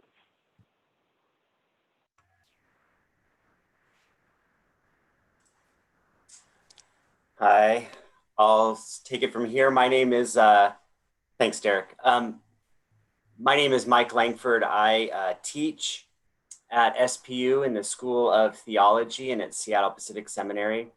I teach in the areas of theology and discipleship and ministry. I'm also a pastor. I'm ordained in the PCUSA. My co-presenter this morning is Daniel Herron, who just completed his junior year at Whitworth University in Spokane. And he's also founder of the Robloxian Christians virtual church in Roblox, which is a gaming and social media platform. I'll be turning it over to Daniel in just a moment. Two of the streams in which I do research are theological reflection on technology and theological reflection on youth.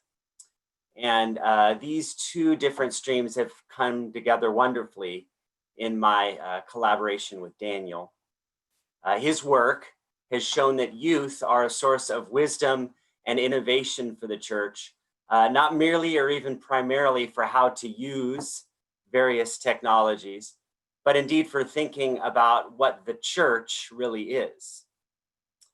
The current pandemic has led many of us to seek solutions for our churches online in a format that I would call a remote synchronous format, in which a service is sort of based somewhere and then is streamed to congregants wherever they are. And this is not entirely new. We have seen services and sermons streamed online to people in the past, though obviously not at the level we are now. But there is another type of online church, and that is in a format that I would call a virtual synchronous format, in which a service is not based in any remote location or any particular physical location at all, but is rather based within the connections between people. One way to do that is through what are called virtual churches. Well, one of the biggest virtual churches in the world was founded almost 10 years ago by Daniel, and we get to talk to its founder right now. But as we listen to Daniel, I want us to remember two things. First, that many of the things that we are grappling with now in our churches are things that Daniel and his team at TRC have been grappling with in the trenches for years and years already. And second, that the fact that TRC is a church that consists of and has been led and shaped by youth has meant that it has been equipped by God with ecclesiological imagination in being open to new ways to practice the old technology of church. And so now I want to turn it over to Daniel, who will tell us a little bit about his church. So take it away, Daniel. Thanks, Mike, and hello to everybody. Glad to be here this morning. I just want to start by sort of sharing a little bit about the Roblox church and telling a little bit of our story, just going back to where it started, because I think a lot of churches in the response to COVID-19 have been, we're looking back at, like, as churches were plunged into this idea of adapting to a new solution, there was never that thinking of what is the basis of the church and what fundamentally is the church. So I'd like to take you back now, if you will, to 2011, when I was in 6th grade. And I was nothing special. I wasn't planning on creating a church, wasn't looking for anything particular. I was actually playing just those little flash games that you see on the internet after school each day. And something really special happened. I clicked on one of those ads that, you know, they're a little bit sketch. You don't know if you should click on them or not. I clicked on it. And that ad really opened a new world called Roblox to me. And Roblox is a space where everything is user created. It's a platform of video games, where you can make friends. There's a virtual economy. It's just like an open world sort of gaming platform. And being 11, I loved it and I ate it up, and I spent hours and hours on this platform, making new friends and playing games and just having a really good time. And eventually, being who I am, I started to crave a community. At the time, and still today, my faith has been a big part of who I am and of my life. And I think that in that longing for a Christian community, I started searching, and I found a Christian group on Roblox. There's there's the games, and then there's also like social groups that you can join that are sort of like Facebook groups. But since it's a kids gaming platform, it's more child safe, less techy. So I found a group called the Christians of Robloxia, funny name. So I joined it, and they didn't do all that much. They sort of were like, we're a fan club for Jesus, which is an interesting thing, actually. Just a group that they'd post Bible verses occasionally. They'd be like, sort of just being there to say, oh, I'm a Christian, that's it. So after a while, I left that group, and some time went by, and I still had this craving for this real like community. And I wasn't looking for a church. I didn't know that online church was a thing. You know, I went to a church, a brick and mortar church here in Tacoma, Washington, Trinity Press. I grew up there, but eventually, I just was waiting and longing, and I just decided I'm gonna make my own group. So I made a Roblox group. I got Builders Club, the premium membership. I asked for it for Christmas, made the group the next day, December 26th. And you know what? From there, I wasn't really hoping for anything. I invited some friends online, and we were praying together online. And we started to do this sort of regularly, just meeting in this virtual space with our little avatars and just praying for each other. And I didn't know exactly where my friends were at. I know that I had a friend in Michigan, and I had a friend in Texas, and me in Washington. And it was really interesting. I've never met them in person, but we started to meet. And as we did this more regularly, more people started to come.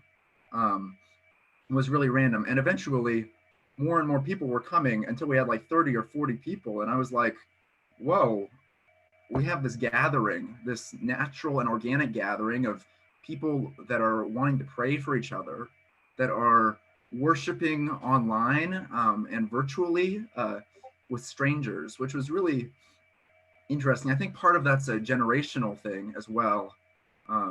Just being familiar, and like the internet and Facebook or Instagram or Snapchat or TikTok, any of these things are like second nature to my generation. It's like, it's not a foreign thing where communicating on there, it's not an obstacle. It's like, it's part of who we are now. So I was really blessed to be able to join on there, and from there it started to grow into a more of a church, in that we started having these virtual church services, which were really cool. And they would involve worship and listening to music and praying together, and just having community life more than just once on Sunday. We would start to have multiple services, and as the church grew throughout the years, we've added different things. We've tried different things, but I'd like to show it to you really quick. So I have it booted up here, actually. I have our virtual space now. Note that we're 9 years into this. We've had some practice. So I'm going to share my screen now, and I just want to show you really briefly what it looks like. Oh, that we have a person right here. I hope you can see actually, I'm not sure if you can see that. Share screen. Mike, can you see the screen now? Yeah, that's it. It's working. All right, so you can see my avatar here. This is what people look like on Roblox. Just these little blocky little things. I can type to chat, and I can say hi, for example. It will show up in a little chat bubble above my head. So I'm just gonna walk upstairs to our main worship area. This is our TRC center. It's like a space, a multi-purpose space where we have we host prayer services, worship events, life groups on Saturdays. All sorts of things happen in this space. And how it works is people log on and click play from all over.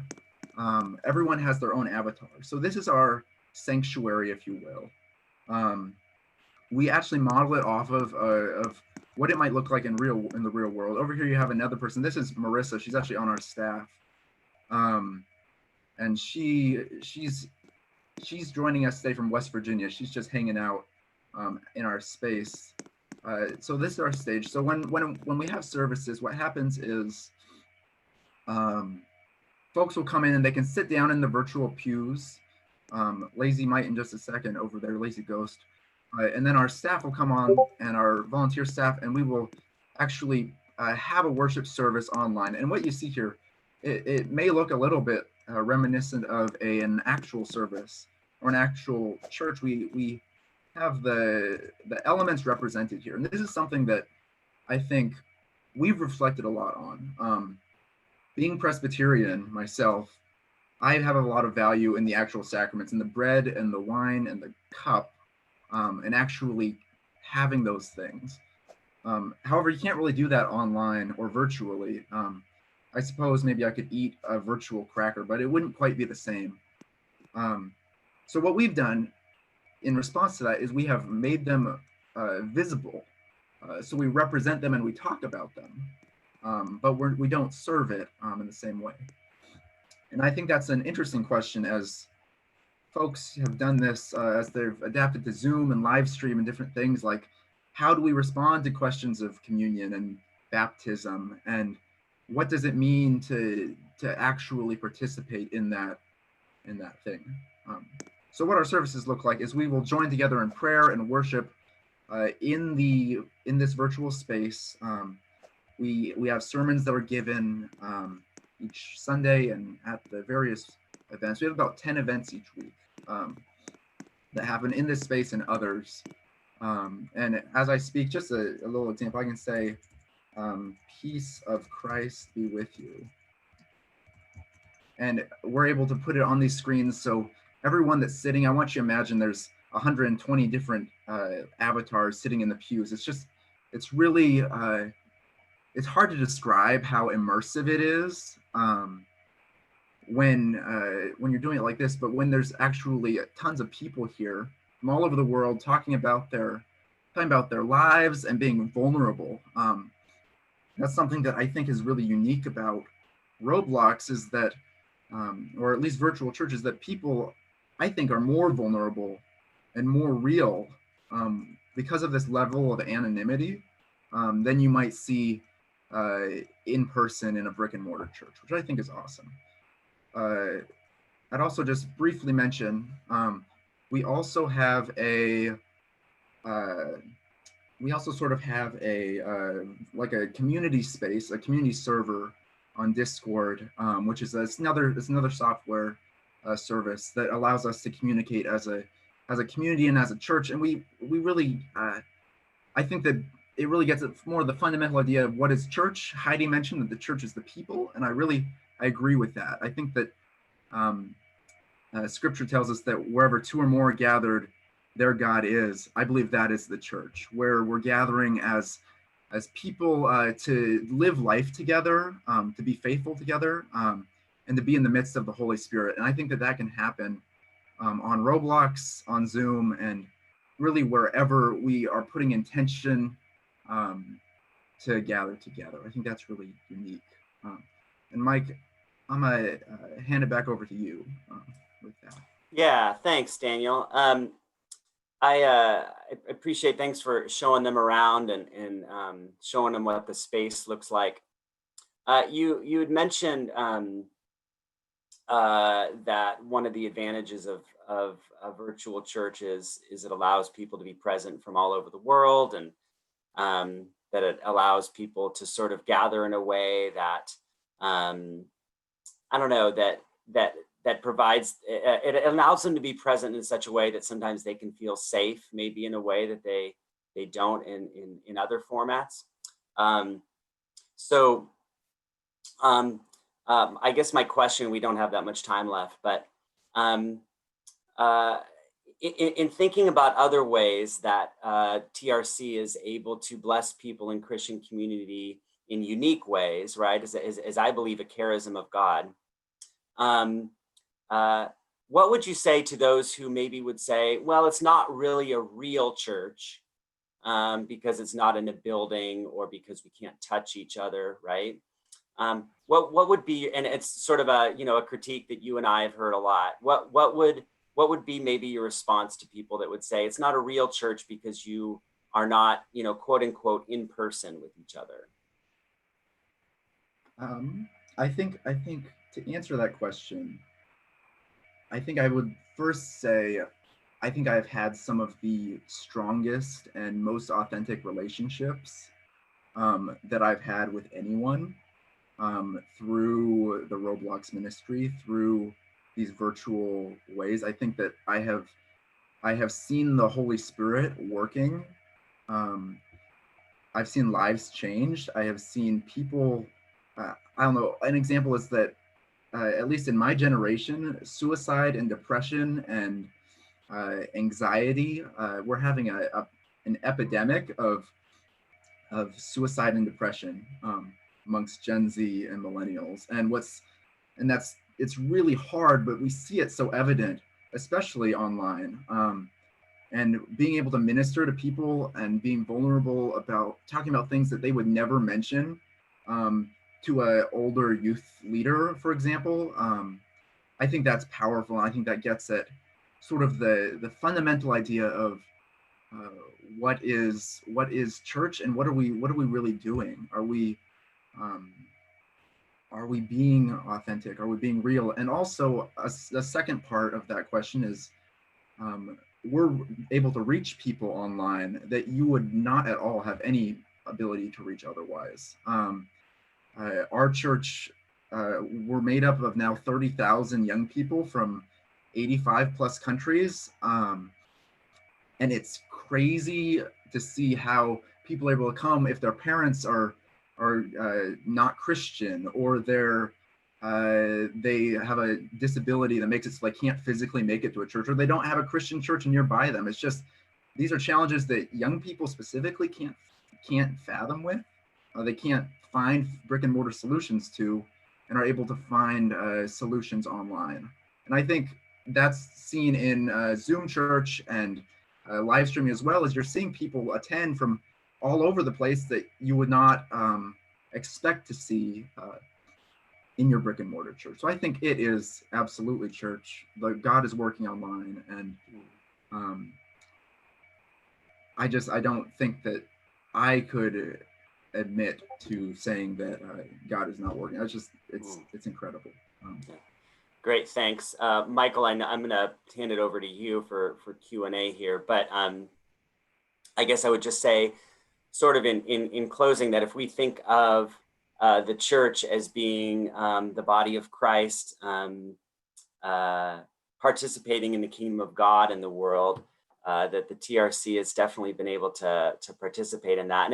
And one other thing I just wanted to add it to what Daniel said, as far as it being a place where people can come to church and be part of a community where they otherwise would not be able to. Not just folks who are disabled, or maybe folks who aren't close to a church, but also people in different parts of the world where practicing Christianity is something that is not accepted as much as it is here, perhaps. And so in countries where Christianity is more persecuted, that people can attend TRC. And so, and the last thing I would say is that because of the structure of TRC, and because it is able to imagine church in being in new ways, it also is able to be a place where people can express and practice their God-given gifts within the body of Christ, sometimes in ways where they're not able to in brick and mortar churches. For instance, we have someone who was not even a teenager yet, and being able to found and lead a church because of the gifts that God has given them would probably not be something that we would see in a brick and mortar church, I would imagine. And so, so it's also been a place where God's gifts that God has given people has been able to be unleashed in a way that sometimes we can't because of the structures that we're in right now. So anyway, with that, Michael, I'll turn it over to you. Thanks, Mike. And thank you to all of our kind of conversational partners.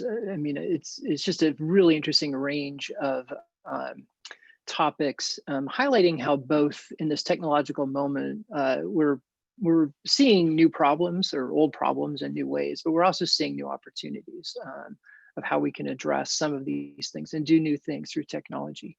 And the first question I have, and this is maybe a bit of moderator's prerogative with pulling in some other questions that have come through.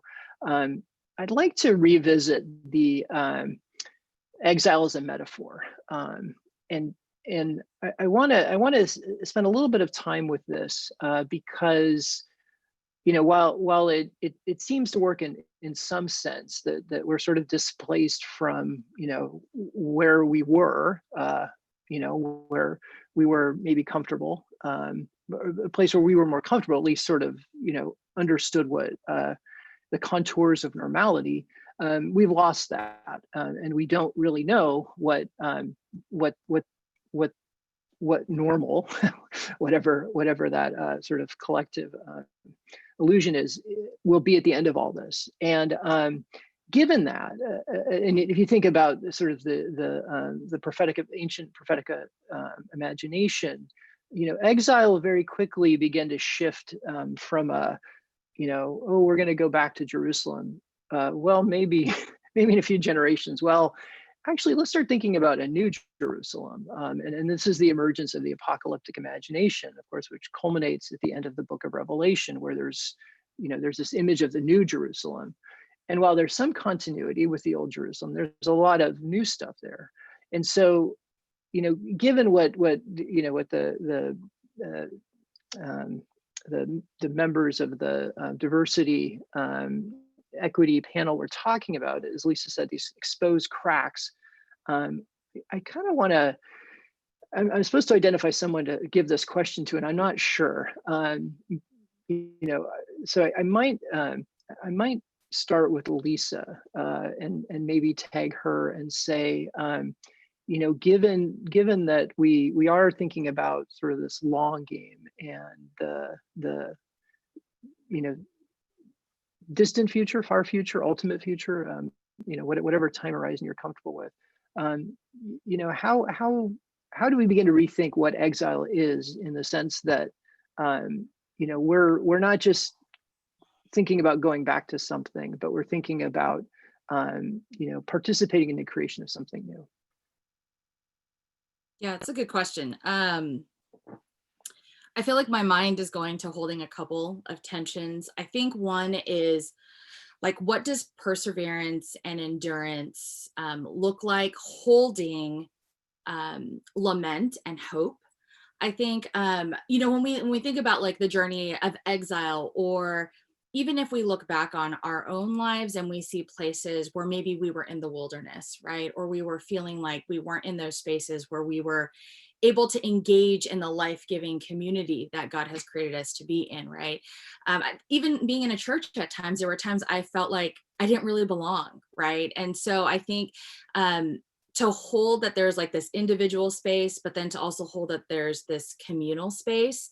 And how do we minister to people individually in their own personal walks with God, but then also consider like the group as a whole, and what does it look like for us to journey in this space? And I think that that's where we can actually practice lament together.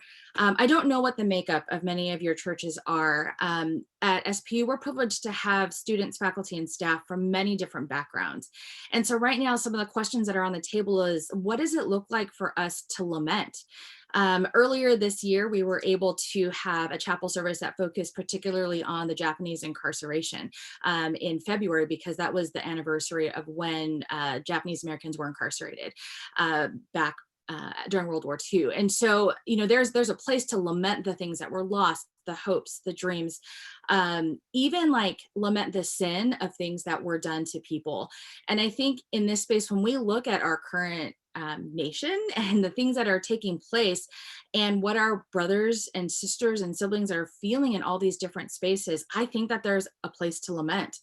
And so, you know, that feels very parallel to even the journey of exile, right? Like, I'm sure that like lament was actually a normal part of life because they were physically living it, right, in these spaces. And I think that in the same way, I would encourage you to consider holding a lament service. You know, you can teach on the Psalms. I mean, when you look at the Psalms, there's so many lament prayers and crying out moments to God. And I think that that is an invitation for us to be able to lead our congregation into.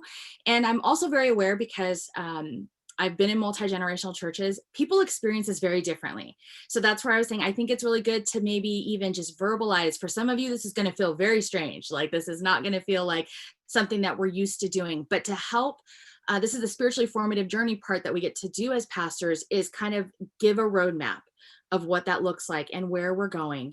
And then to use particular language for each generational group. Because if we are in multi-generational congregations, to be able to do that. If we are in diverse, either ethnic or denominational places that maybe we have people who aren't from our denomination, but have very much become a part of our church, is sometimes to consider pulling language from the different traditions and to say, how do I communicate to each person that I see you?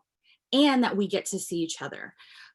One of the ways that you can actually do that is by using the chat feature, whether you're on Zoom or if you're on YouTube, to throw a question out. Where are you coming from today? Or I had the privilege of leading a lament space with some of our students who have been struggling with acts of racism that have been done to them.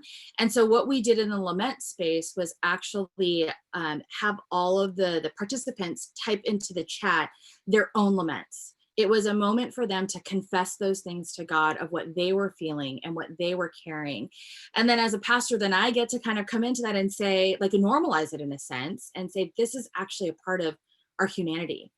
And I'm always careful to not bow wrap it with the hope part, but it is true that it is this underlying belief that God is doing a redemptive work in our community to bring us more towards the kingdom of God. And I think that to be able to remind people of that vision and that hope is also part of our job. So when I say, like, earlier, like flip the script, let's see how we can flip the script even on the idea of exile. What visions, hopes, questions, considerations can we just begin to birth for our congregation that maybe they've never thought about before? So I think my encouragement would be to, like, how can you as a church do incarnational ministry that holds lament and hope? And in that lament, you'll have sadness, sorrow, anger. So you can actually make room as a pastor for anger in your churches. And, that's actually a big thing for maybe some of the younger congregation, having freedom for that. For the older congregation, at least in the churches I've been in, that's kind of hard. So as a pastor, you get to help kind of bridge that gap, but give people freedom. But I think using invitational language is a way to invite people in. Thank you. That's really helpful. That holding that tension of hope and lament together, and actually, N.T. Wright has sort of come out and said this is the right time for the church to lament. Exile is the right metaphor. So what do you do in exile? You write a song about how can I sing a song in a new land, which is that song. So it's a very it's one of those difficult moments of tension, and I appreciate the comment about sort of different people are going to be in different places. My daughter recently said to me she doesn't want to go to church because it's so depressing right now. So she needs a different message than someone else, perhaps. That's in a very different place. So I wish we had more time to discuss this, but we've hit 12, which is a time for us to take a break. And so the next part of our program will be breakout sessions, and so we'd like you to log in about 10 minutes, about 12:50, log in so we can get you assigned into your breakout session. And I think that's all I need to communicate to you at this point. So thank you for joining us this morning. And I hope you found this to be a helpful conversation.